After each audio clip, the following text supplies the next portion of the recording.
Saludos amigos y amigas del mundo internauta, les habla el doctor Jorge Figueroa y bienvenidos una vez más a Paliqueando, como todos los viernes. En el día de hoy me acompaña el amigo, el colega, el profesor José Rivera, que va a estar con nosotros hablando nuevamente de política internacional. José, bienvenido a Paliqueando. Claro que Siempre sí, muchísimas gracias. aquí. Y definitivamente hoy lo que nos trae a la escena es los cambios internacionales que está pasando entre la política y geopolítica, específicamente procesos migratorios que estamos viendo, que se están viviendo. Una de las cosas más espeluznantes que yo vi fue la foto esa increíble del niño, sí. ahogado. Aylan Kurdi. Y todo esto cae dentro de un proyecto que está sucediendo, un proceso que está sucediendo en ese movimiento desde Medio Oriente, desde África.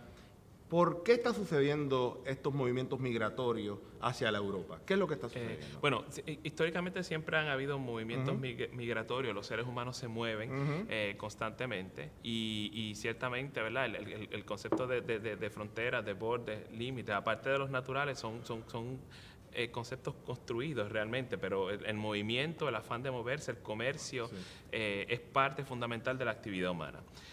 Lo que está provocando este fenómeno en particular, este proceso en particular, que es sumamente lamentable y claro, está bien lleno de miseria humana, es los conflictos que están ocurriendo en distintas partes del mundo, pero particularmente en Medio Oriente y África del Norte.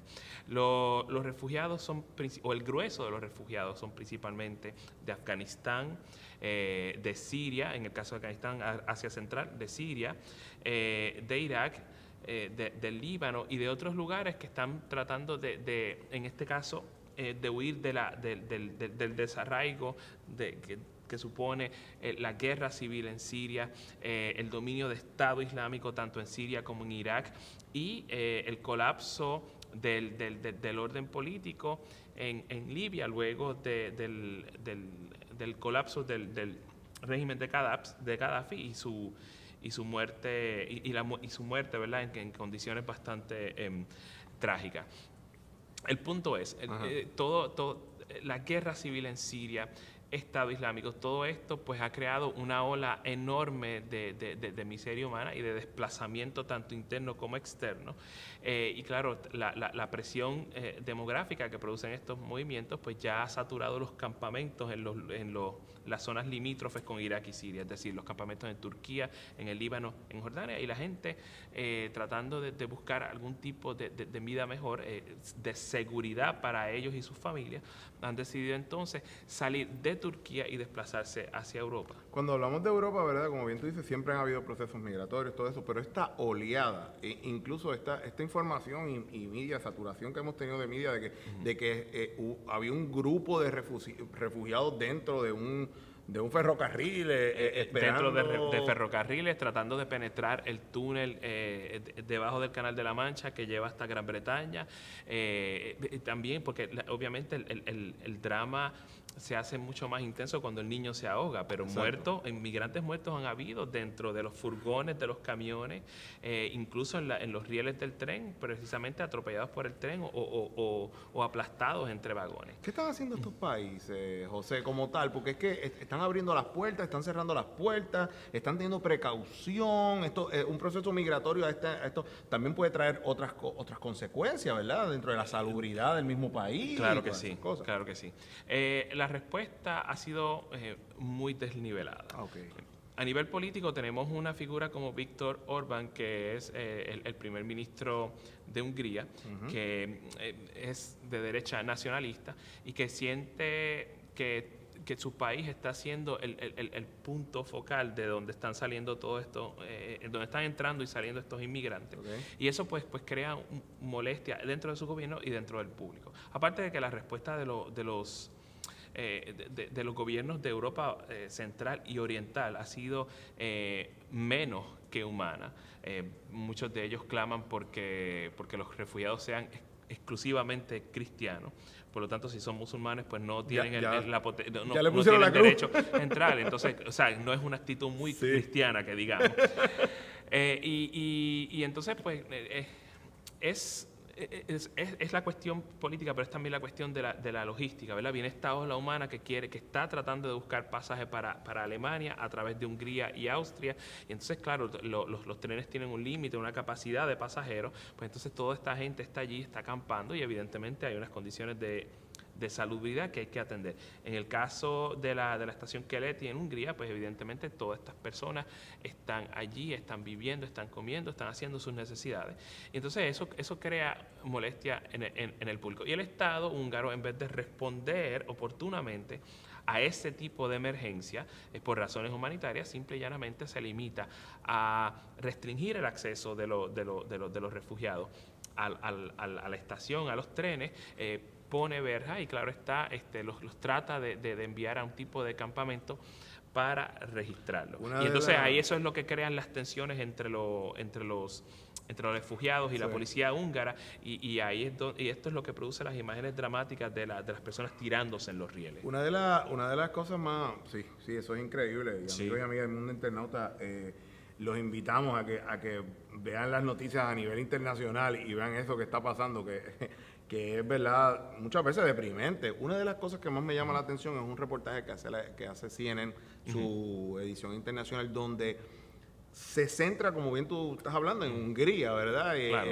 Se centra en Hungría, pero dice tratados como animales.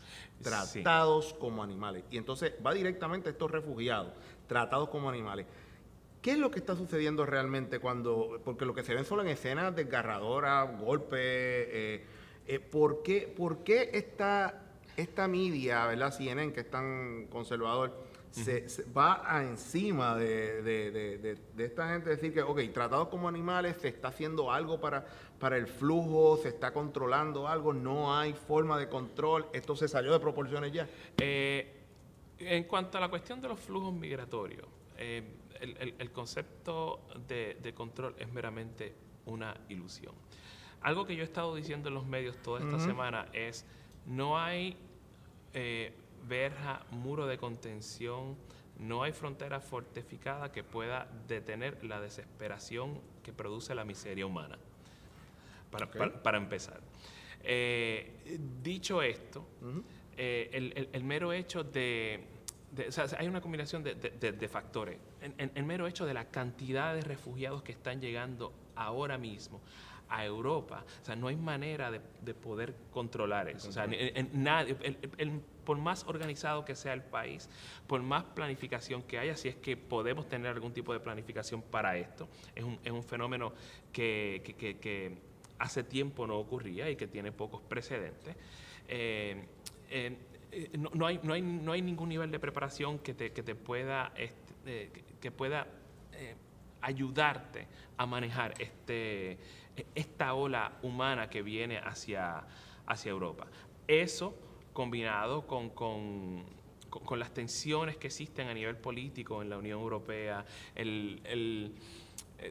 las tensiones que existen con Grecia alrededor del asunto de la deuda, del alivio de la deuda, la tirantez que existe entre Francia y Alemania por el asunto de Grecia, la tirantez que existe entre Gran Bretaña y las principales economías europeas por el asunto de la posible salida de Gran Bretaña de la Unión Europea, la crisis económica y fiscal que es prevalente en Europa y que ha afectado a los países de distintas maneras. Evidentemente Alemania, que es el país que recibe principalmente estos refugiados, la ha sobrellevado bastante bien en comparación con otros países. Por lo tanto, es una combinación de factores. Porque mira qué cosa más, ¿verdad? Es contradictorio si tú te pones a mirar esto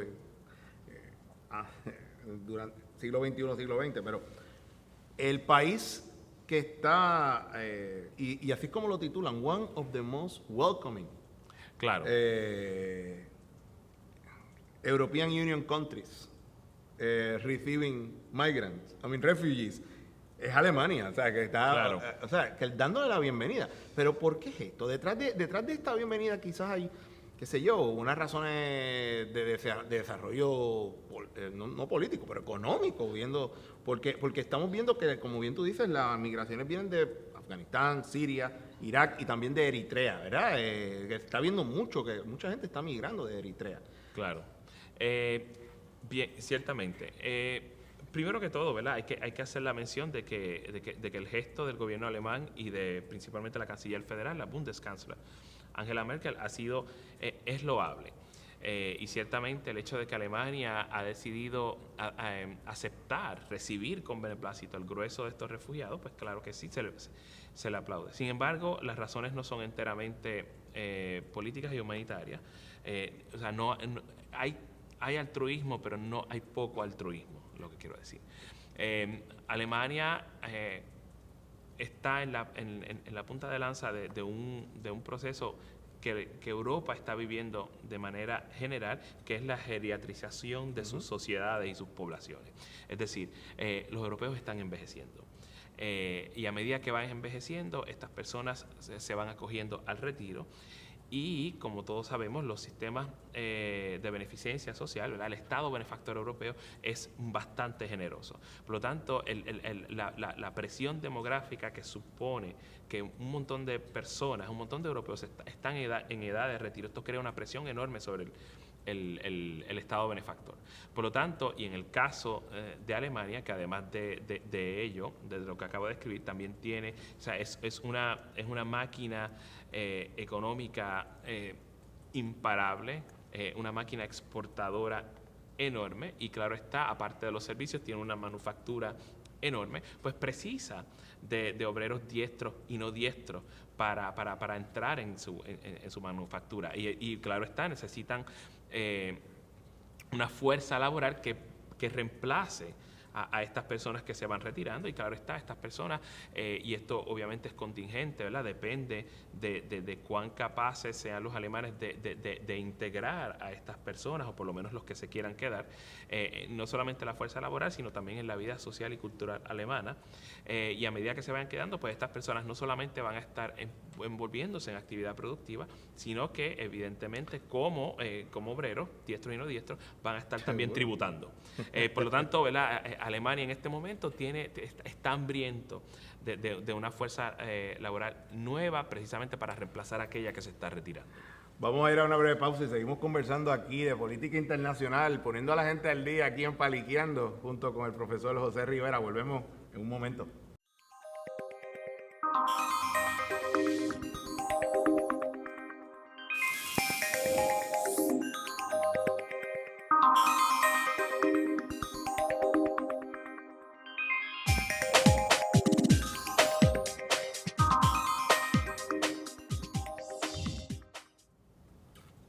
Y regresamos aquí a Paliqueando, conversando esta tarde de hoy, este día de hoy, con el profesor José Rivera y poniéndonos al día de cosas que están pasando a nivel internacional y cómo tenemos que estar pendientes a todos estos movimientos y situaciones que están ocurriendo. Hay otra situación que también me ha llamado mucho la atención definitivamente, y es porque ha tenido de alguna forma un vínculo con la política norteamericana recientemente.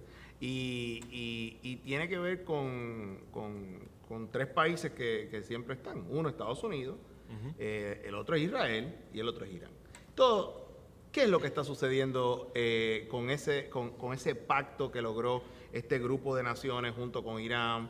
¿Por qué el Congreso norteamericano, dirigido por los conservadores republicanos, quiere parar eso? Tú, como analista de política internacional, ¿qué opinas sobre ese acuerdo en el cual se llega a Irán, siendo Irán de alguna forma visto en Occidente como la amenaza más grande, de alguna forma? ¿Qué merece tu opinión, Varias cosas. Primero que todo, el acuerdo ciertamente es loable, es histórico, precisamente porque o podría significar, ¿verdad?, de ser validado y ratificado por todas las partes, incluyendo los Estados Unidos, podría constituir el principio del fin de 4 décadas de hostilidad entre la República Islámica de Irán y los Estados Unidos de América. Aparte de eso, evidentemente, el beneficio de que no solamente Irán puede desarrollar su programa nuclear para suplir las necesidades de los iraníes, las necesidades energéticas, quiero decir, pues es posible siempre y cuando no haya la intención ulterior de utilizar esta energía nuclear o los desechos de energía nuclear para fabricar un arma. En ese sentido, el tratado provee para que entonces la Agencia Internacional de Energía Atómica y los inspectores puedan entrar de manera invasiva a las instalaciones nucleares en Irán y verificar y constatar que eso en efecto no está sucediendo, es decir, utilizar el material nuclear para ello. En este sentido es bueno, no solamente porque entonces reformulamos una relación con un país que a todas luces desde 1980 ha estado aislado precisamente por las sanciones que se le imponen en ese periodo. Pero también permite entonces la entrada de Irán a la sociedad internacional, a este grupo de países que desde las organizaciones internacionales y de manera multilateral deliberan y abordan asuntos que le competen a todos. Es decir, un país aislado, pues un país que simple y llanamente hace lo que le parece, entonces se considera como un país paria y confronta las situaciones quizás de la manera menos adecuada posible. Estoy pensando principalmente en Corea del Norte. Toda la hambruna que produce, pero en el caso de Corea del Norte es mucho más complicado porque ellos sí tienen armas nucleares y claro está, siempre están chantajeando no solamente a los chinos, sino a Occidente, a Rusia y a Japón para que entonces le brinden alimentos. Volviendo entonces a Irán, esto provee un marco para una nueva relación entre Irán y los Estados Unidos. Irán y los países envueltos en la Unión Europea, principalmente Gran Bretaña, Francia y Alemania, y claro está, y entre Irán y la comunidad internacional. Y yo creo que eso, las dudas entonces existen precisamente porque quizás la lógica, sobre todo de la derecha nacionalista israelí, contenida en el Likud y en la coalición que forma el gobierno israelí, objeta eso.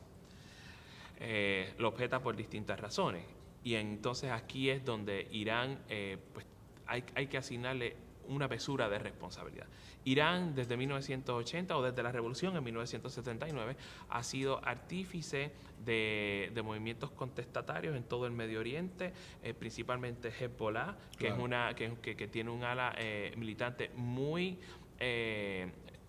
organizada y que ha sido responsable en parte porque el conflicto en el caso ¿verdad? Del Líbano, la guerra civil del Líbano que va a cumplir ahora, que cumplen este año 40 años de haber comenzado, que es algo sobre lo que se debe reflexionar ciertamente.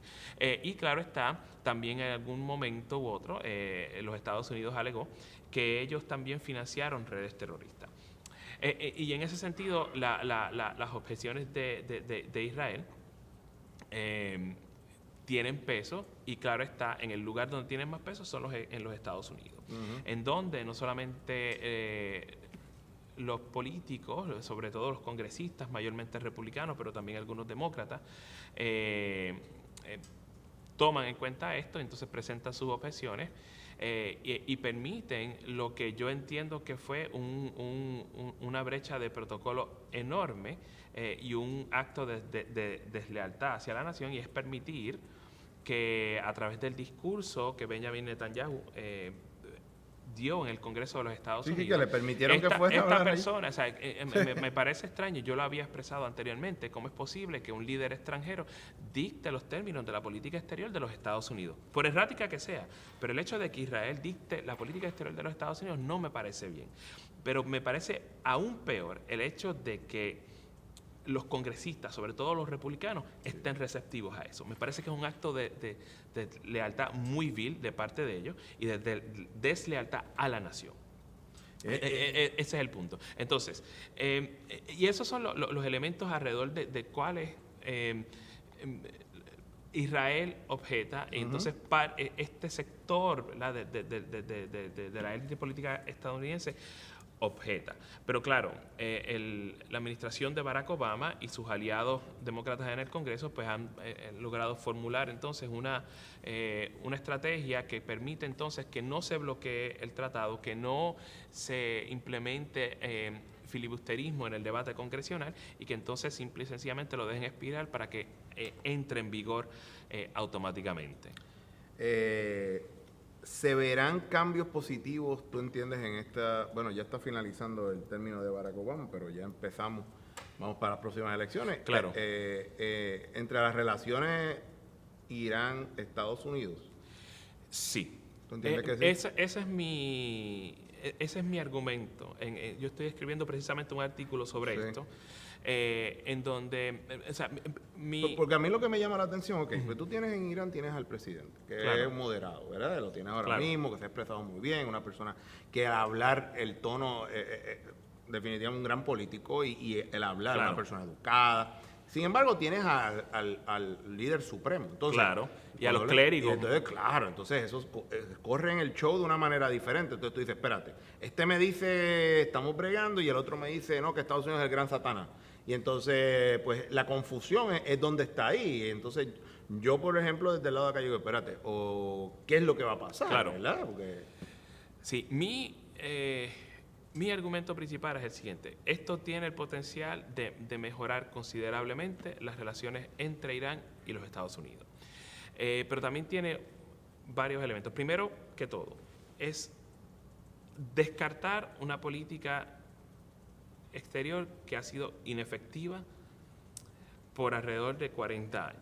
En el caso particular de la hostilidad entre Irán y los Estados Unidos, que es un efecto similar a lo que estamos lo que los Estados Unidos está tratando de hacer con Cuba. En ese sentido, el hecho nada más de tener presencia, de que están hablando, de que están sosteniendo un diálogo político, me parece que ya eso de por sí es un beneficio.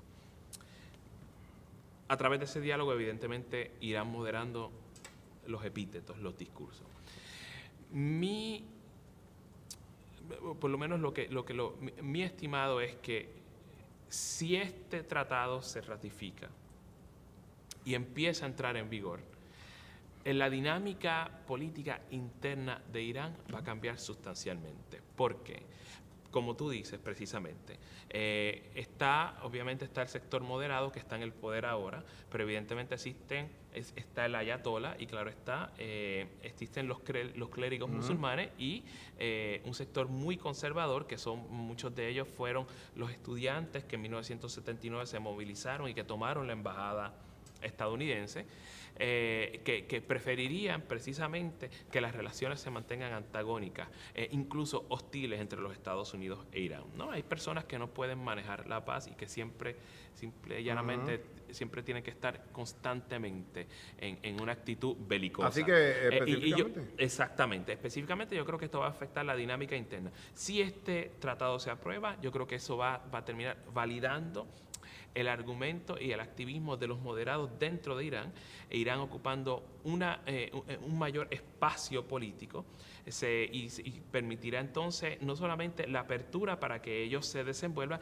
sino también le dará la consistencia que ellos necesitan para confrontar a los elementos conservadores dentro de Irán. Mi contención es que precisamente la influencia de estos elementos conservadores hostiles a los Estados Unidos van a ir disminuyendo, van a ir retrocediendo, dejándole entonces espacio a este sector político y claro está a toda esta nueva generación de jóvenes iraníes que nacieron después de 1979 y que les resulta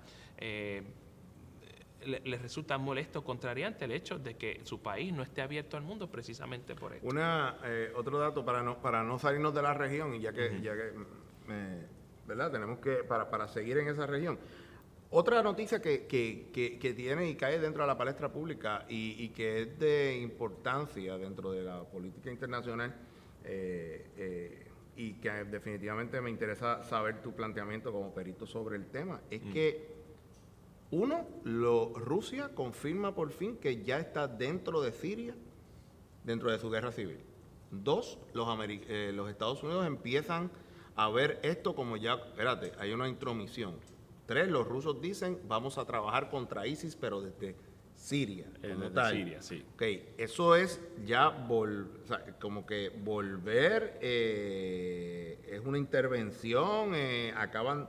¿Por qué los americanos tienen y eso ha dicho Obama, tanto recelo a este tipo de intervención que ya llegaron, y eso hace varios días se publicó, y Putin ha sido claro y preciso en que esto se va a resolver para pelear contra ISIS? Claro. También, esa ha sido la alternativa. Diablo, parece que no le gustó mucho que a los espías rusos se los vigeren también Claro. en público. Y ¿qué nos traen los rusos? ¿Por qué se metieron los rusos y por qué el temor norteamericano? Los rusos siempre han tenido presencia en Siria. Ellos tienen una base naval, incluso también tienen una base aérea. Los rusos han tenido históricamente una muy buena relación con el régimen sirio, definitivamente con Bashar al-Assad, y antes que él con su padre, con Hafez al-Assad. Y en la cúspide de la Guerra Fría, la presencia de la Unión Soviética en Siria era muy aparente. En el caso de Rusia, evidentemente la política exterior que ellos articulan es una muy realista. Ellos están obviamente en contra del terrorismo, por lo tanto lo van a atacar de manera frontal, sin ponderar las consecuencias. En ese sentido, ellos obviamente validan el régimen de Bashar al-Assad, y con ese propósito, entonces, reconociendo, ¿verdad?, que ese es el líder con el que tienen que lidiar, pues simple y llanamente lo asisten, precisamente asistiendo al Estado sirio a combatir a ISIS. El problema que tienen los Estados Unidos es que, ya habiendo expresado en los medios que Assad debe irse, pues han comprometido la política exterior de los Estados Unidos a ese propósito. Lo cual, a mi juicio, en términos estratégicos, yo considero que es equivocado. No estoy diciendo que Assad sea el mejor líder, de hecho no lo es. No estoy diciendo que no sea autoritario, que de hecho lo es. Es simple y llanamente el hecho de que, ante el error o el desacierto estratégico que se cometió en Irak, desplazando al hombre fuerte y desplazando toda la estructura burocrática de seguridad y militar iraquí, que crea entonces el colapso del sistema político y el vacío de poder que terminó ocupando ISIS, no puedo entender por qué los Estados Unidos están empeñados en que Assad salga. Mi opinión es que los Estados Unidos debe retractarse de eso, aceptar a regañadiente o con la muela de atrás, claro, a Bashar al-Assad, y hacer causa común con los rusos, incluso con Irán, para atacar al enemigo común, que en este caso es ISIS. Sí, porque según nos dice la prensa, ya los rusos con Irán ya están en conversaciones, y junto con algunos kurdos, con un área kurda también están en conversaciones. Lo que también me llama la atención es cuando dicen que a lo que no es que tema, pero lo que tiene un poco de suspicacia al gobierno americano es la política, el plan de paz ruso para Siria, no la intervención o una posible invasión como tal. Pero realmente lo que pasa es que aquí ya hay otro protagonista que está ahí y está hablando con los otros que están ahí, claro, en el medio, y que siempre ha tenido buena relación con todas esas personas. Claro. Así que entonces Estados Unidos deja de ser protagonista y se convierte quizás en un mero espectador. Exacto. Pero entonces, precisamente, si Estados Unidos todavía tiene interés en seguir envuelto en Medio Oriente, entonces debe tomar la iniciativa y desplazarse de una estrategia de promover la democracia, porque eso no va a ocurrir, por lo menos en el futuro inmediato, en Siria, y ser más realista y envolverse. O sea, nosotros te vamos a ayudar, no nos gustas Bashar al-Assad, pero te vamos a asistir. Y en la medida en que te asistimos, queremos que procures entonces que te sientes en la mesa de negociaciones y articules algún tipo de diálogo político con la oposición democrática y secular siria, para que haya no necesariamente democracia, pero sí más pluralidad. más pluralidad. Okay, entendemos ahí. Perfecto. De que la mayoría sunita pueda envolverse en los asuntos públicos, de que las minorías en Siria puedan también envolverse en los asuntos públicos y que entonces Assad, desde la presidencia, pueda entonces continuar siendo cabeza o jefe de Estado y que entonces podamos introducir quizás en ese sentido una estructura federal o confederal para que entonces las regiones de mayoría, que tengan mayorías o minorías sunitas puedan, por ejemplo, tener algún tipo de gobernanza local. Okay. Dentro de todo esto que estamos dialogando, ¿verdad, amigos y amigas del mundo internauta? Yo tengo que aprovechar que José viene para acá y lo envuelvo dentro de todo esto porque si te das cuenta, amigos y amigos internautas, te estoy moviendo dentro del globo terráqueo. Y para mí ahora vamos a brincar, y mira dónde voy a brincar, vamos para la China. Mira dónde hemos ido y ahora estamos en China. Bien, en el año 2000 surge una publicación de un libro que se convirtió en un bestseller, que es el libro de Bill Hertz en algunos lugares como lo conocen, que se conoce como The China Threat, la amenaza china. Recientemente se cumplió aniversario de la rendición de Japón, surgieron unos sentimientos, hubo una marcha y hubo unos invitados especiales dentro de esa marcha y de que cuando China ¿verdad? Vence al Japón dentro de la Segunda Guerra Mundial, vence al Japón entre comillas, porque ya Japón ya se había rendido como tal, pero fue la estrategia que usó Mao Zedong ¿verdad? Para traer y lo que revolucionó más tarde y posteriormente a la China como tal. Pero a mí, dentro de todo eso, me llama la atención que en la foto histórica que trae el desfile militar y que entonces la prensa norteamericana le dice a su país y al mundo, oye, China es una amenaza real y mira lo que están trayendo y mira a Vladimir Putin ahí al lado de todos los premiers. Realmente China, que ya conocemos su poderío militar, que sabemos que está bien activa en ese mar chino, que está creando islas artificiales en ese mar chino, es una amenaza real para la seguridad de los Estados Unidos. Sí, absolutamente. No solamente en términos militares y estratégicos, en términos económicos. Existen entre los Estados Unidos y China unos nexos de interdependencia compleja que pueden afectarse si las hostilidades entre los Estados Unidos y China aumentan, ciertamente.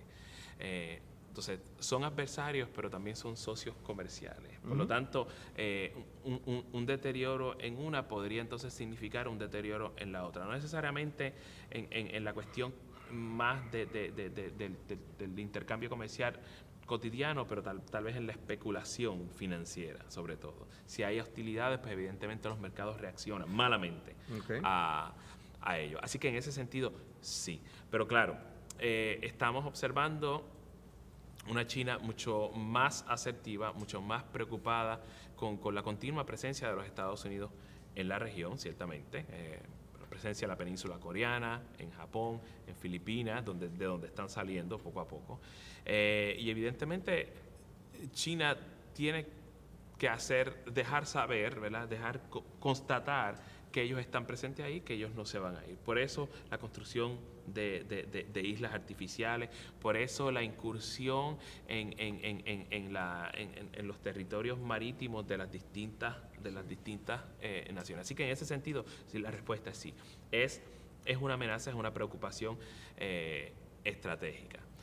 Dos cosas. La primera, evidentemente, en términos estratégicos, los Estados Unidos tienen convenios de alianza y cooperación con algunos países, con Corea del Sur, con Japón, con Filipinas, con Tailandia. Estaban próximos a hacer algo con Vietnam, porque Vietnam también está amenazado, lo que nadie pensó. Pero yo entiendo aquí que lo que debería suceder es una coordinación entre todas estas naciones. Vietnam, Laos, Camboya, Tailandia, todo el sureste de Asia, confrontando a China. Es decir, una estrategia coordinada que le deje saber a los chinos que todos los países que fronterizos y que están cerca de su litoral no van a permitir que China simple y llanamente, arbitrariamente, cree una presencia allí donde no le corresponde.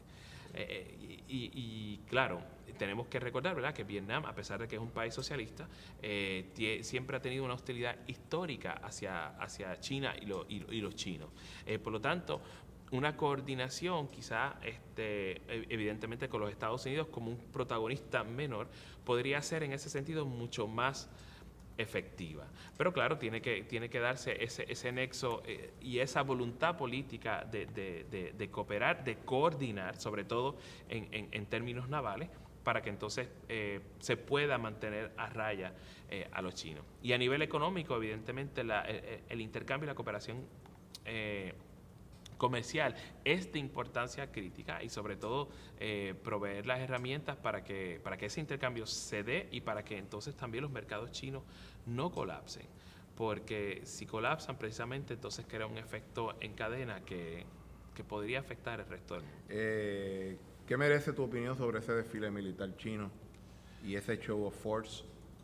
Al igual que los desfiles que se dan en Rusia conmemorando el fin de la Segunda Guerra Mundial y los que se dan en Corea del Norte son más bien gestos simbólicos para recordarle a los Estados Unidos, a otros potenciales adversarios y a todos estos países que están en el sureste y en el noreste de Asia, de que China está ahí, que China no se va a ir y que cualquier movida que cualquiera de estos países vayan a formular a nivel individual, a nivel conjunto, tiene que contar con ello. Interesante también que al momento que sucede todo este despliegue, vienen los Estados Unidos y dicen, no, vamos a mandar 4 buques nuevos al área de Manila, Filipinas, para que estén patrullando todas esas costas. También sale a relucir que la India saca un informe que China pronto va a dejar de ser la nación más poblada, que los indios van a ser que la India va a ser la nación más poblada aquí a unos cuantos años. O sea que sigue el movimiento y sigue creciendo. Vamos a ir a una breve pausa y seguimos aquí hablando con el profesor José Rivera, Política Internacional en Paliqueando.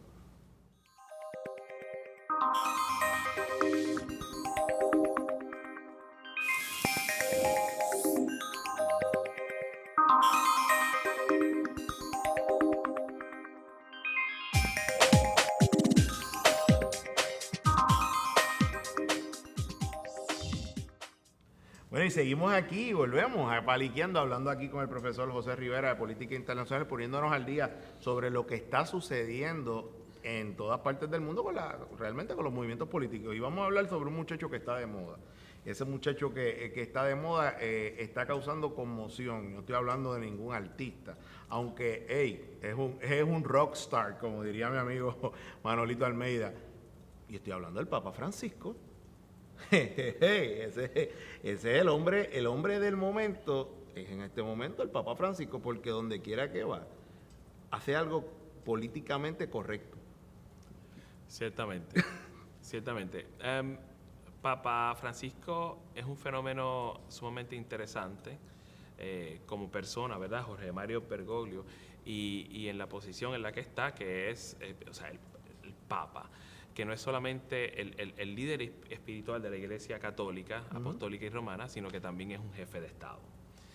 En ese sentido, ¿verdad?, su opinión tiene mucho peso, no solamente como el líder de 1 billón de católicos alrededor del mundo, sino también porque representa una ruptura a lo que los anteriores pontífices han formulado, por lo menos desde la década del 70 en adelante. Hubo un momento en que hubo papas un poco más liberales, un poco más tolerantes, Juan XXIII sobre todo, ¿verdad?, el Concilio Vaticano II, que trató de poner al día a la Iglesia, y claro está Pablo VI, que trató de continuar con eso, pero que no se dio precisamente porque no vivió mucho. Teoría de las conspiraciones aparte,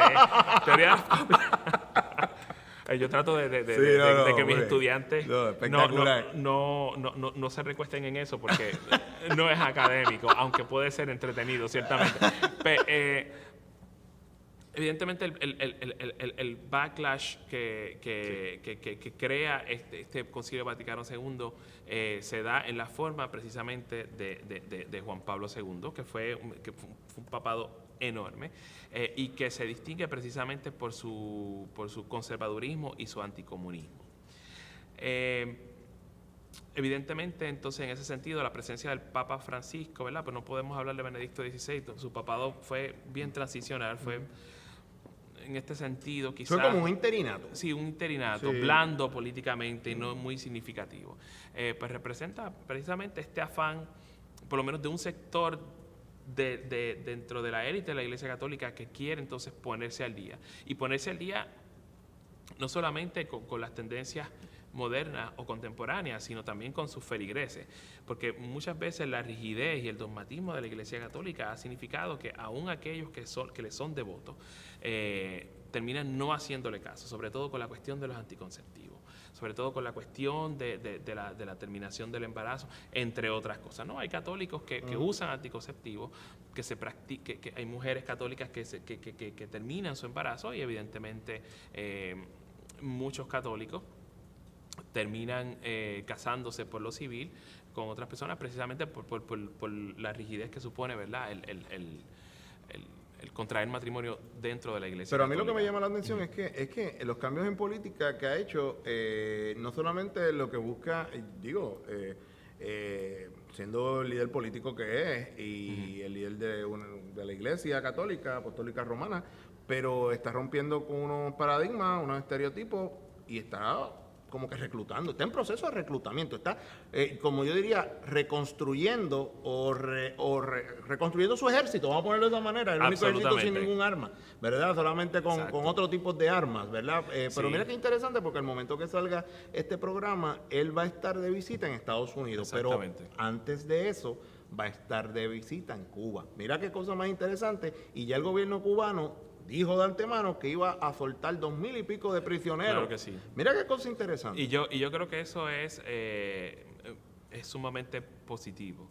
El hecho de que el Papa Francisco haya mediado entre los Estados Unidos de América y la República de Cuba para que tuvieran un acercamiento, de convencerlos de que el status quo no era productivo, de convencerlos de que el bloqueo, aunque el embargo, aunque todavía no se ha levantado, es improductivo, es anatema, es contraproducente, pues yo creo que es meritorio. Y yo pienso que Papa Francisco debe estar en la lista corta para el Premio Nobel de la Paz.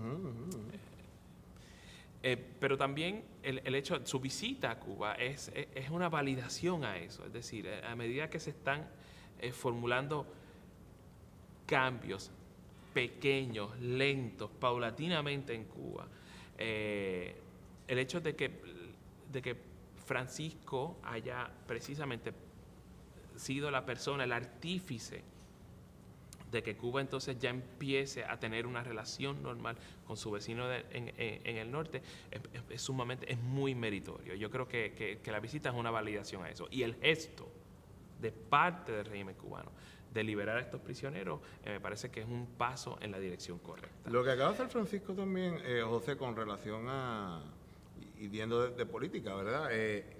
Con relación a que, si te divorciaste puedes volver a la iglesia, si hiciste el aborto, mujer, y vas y te confiesas, bienvenida. Estas estrategias van más allá, ¿verdad? Van. No, absolutamente. Y de nuevo, el elogio de Francisco de parte mía, ¿verdad? Viene de una persona que no es muy católica, que es crítico de la Iglesia Católica, y aunque no soy ateo, pero sí soy anticlerical. Y yo siempre tengo mucha crítica con la religión organizada, de cualquier proveniencia. Pero sí, o sea, por eso precisamente es que me parece muy positivo el cambio de dirección que ha tomado la Iglesia Católica bajo el Papa Francisco, precisamente porque es un cambio de actitud. Ciertamente, en el caso de la carta pastoral que emitió recientemente y que instruye a los sacerdotes a recibir en el confesionario a mujeres que se hayan practicado el aborto, es un gesto muy bondadoso. Definitivamente, la jurisprudencia protege a las mujeres, ¿verdad? Las mujeres, por lo menos en los Estados Unidos y en otros países, la mujer tiene el derecho de elegir a terminar su embarazo.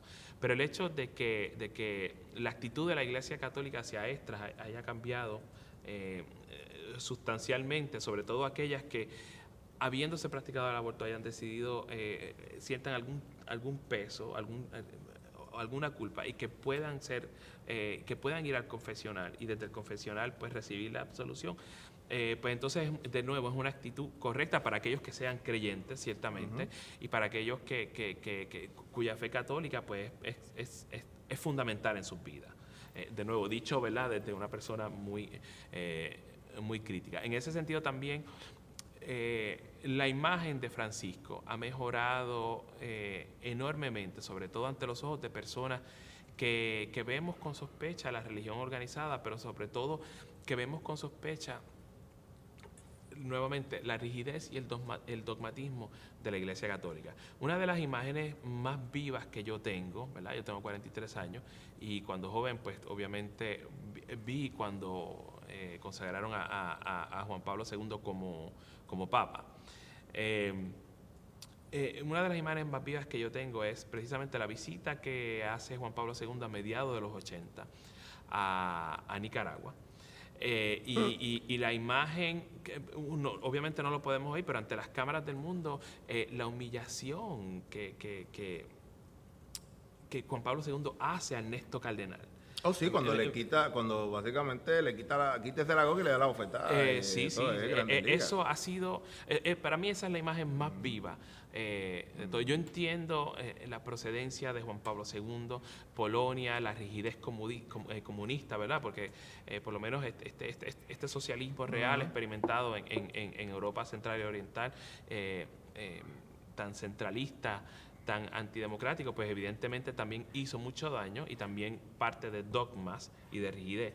Pero entonces, o sea, otra experiencia es la latinoamericana y él no lo entendió así. Pero el hecho meramente de humillar a Ernesto Cardenal, eso a mí me impactó profundamente. Sí. Pero entonces, de nuevo, es la actitud refrescante del Papa Francisco, el cambio de actitud, la suavización de esa rigidez. Entonces supone que, pues, de que no solamente los feligreses, sino aquellos que no sean católicos van a estar receptivos. Y claro está, el Papa Francisco como una figura positiva en la diplomacia, en las relaciones internacionales, capaz de efectuar cambios. Debo mencionar bien brevemente el hecho de que ya el Vaticano reconoce a la autoridad palestina como un Estado en propiedad, y me parece que eso podría ser, muy a pesar de las objeciones israelíes, podría iniciar un proceso positivo. Ambos quieren que standing allí en las Naciones Unidas, es lo que también el Estado Vaticano está buscando. Y yo creo que por lo menos en ese sentido, ¿verdad?, obviamente un ejército sin armas, pero la autoridad moral que deriva el papado es sumamente importante. Yo creo que eso podría generar un cambio de actitud enorme hacia Palestina. Que sería algo bien chévere ver por fin a los palestinos teniendo un Estado, ¿verdad? Que es lo justo, que es definitivamente lo justo. Amigos, vamos a una breve pausa y volvemos a la parte final de Paliqueando en el día de hoy.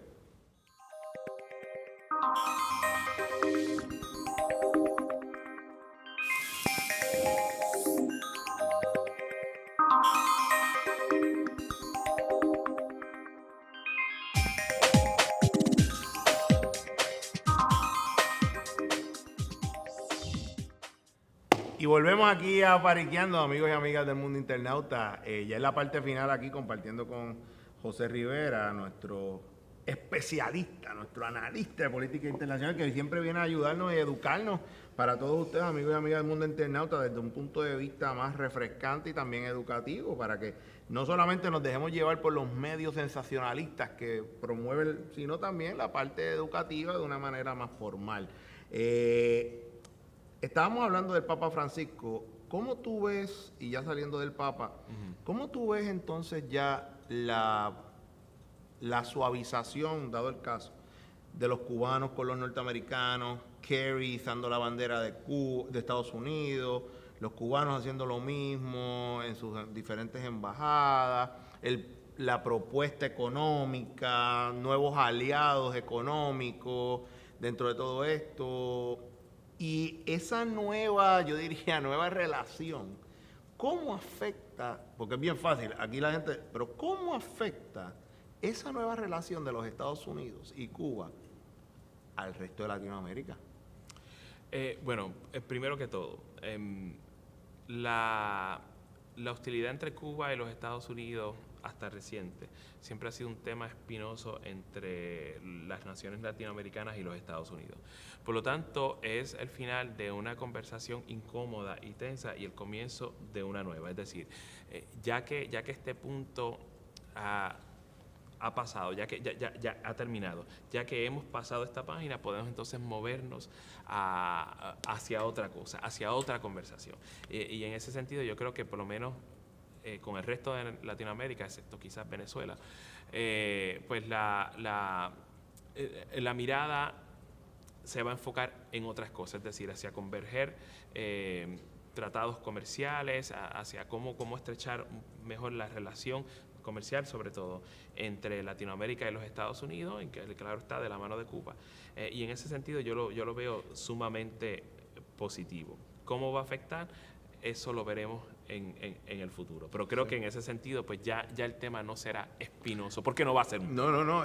Y qué bueno que mencionaste a Venezuela, porque Venezuela está dentro del mismo proyecto latinoamericano, como que no está encajando, como que tiene un problema de cuando tú haces un rompecabezas, como que la pieza no está cayendo, y hay unos problemas graves en esa Venezuela. Claro, bueno, la pieza no está encajando porque ellos obstinadamente están usando una pieza de otro rompecabezas y nunca va a caber ahí. Yo, evidentemente, en un momento dado, vi con buenos ojos lo que estaba tratando de hacer Chávez, ¿verdad? La rearticulación. Siempre consciente de que el fenómeno Chávez y el bolivarianismo es producto del régimen político, o sea, del sistema político anterior que colapsa. Y yo creo que eso la oposición venezolana y la derecha venezolana lo debe recordar. Para que si en algún momento se va a articular una propuesta distinta al bolivarianismo, que esa propuesta no sea revertirlo a lo que era anteriormente. En ese sentido, ya habiendo dicho eso, a mí me desconcierta dos cosas. El hecho de por qué el régimen venezolano, desde Chávez hasta Maduro, siempre tiene que estar antagonizando a los Estados Unidos. Lo primero, usted puede formular su crítica, usted puede objetar ante los Estados Unidos, ante los foros internacionales, pero de la manera en que la crítica se articula, siempre me ha parecido una cortina de humo ante los desaciertos y ante las políticas que implementadas desde el régimen bolivariano se han quedado cortas. Y aquí entonces viene el segundo elemento. Me parece interesante destacar que ciertamente el régimen bolivariano agarró las empresas estatales petroleras y aunque las reorganizó de manera cuestionable, sí el propósito principal de utilizar los ingresos de petróleo para redistribuirlo entre la gente, sí por lo menos creó una serie de programas que permitió que un sector social venezolano saliera de la pobreza, saliera de la miseria. Que es loable, que es fantástico. Pero yo creo que también debió haberse utilizado no solamente para sacar a estas personas de la pobreza y la miseria, sino también para brindarles la oportunidad de moverse socialmente, de brindarles movilidad social, es decir, crear una nueva clase media. Okay. Pero también Y ese ha sido siempre mi argumento, de crear una clase media, de proveer movilidad social para que esa gente se mueva a otros sectores productivos y que entonces luego puedan lograr, sin depender enteramente del Estado, lograr una nueva clase que se envuelva en actividad productiva y que se envuelva en otros sectores económicos. En ese sentido, pues me parece muy desconcertante el hecho de que precisamente la clase media venezolana se haya reducido sustancialmente, que otros sectores de la economía venezolana se han reducido enormemente, y me parece que es una estrategia desacertada y que va a terminar siendo catastrófica, si es que ya no lo es para los venezolanos,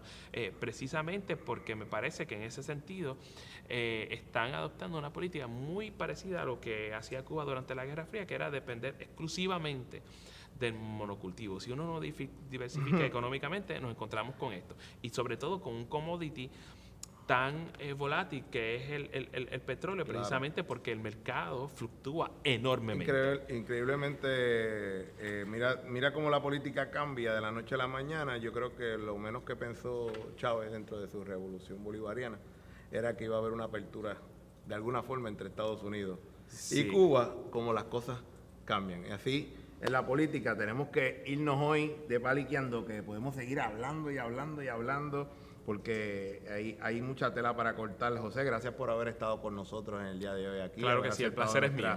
Nuestra invitación, habernos puesto al día de estas cosas, estos cambios que están pasando, cosas que se pueden ver, que se pueden esperar, y acontecimientos que marcan nuestra historia y que marcan la política internacional. Así que gracias por haber estado Paliqueando. Sí. Amigos y amigas del Mundo Internauta, nos vemos la semana que viene en el próximo Paliqueando. Nos vemos pronto. Luego.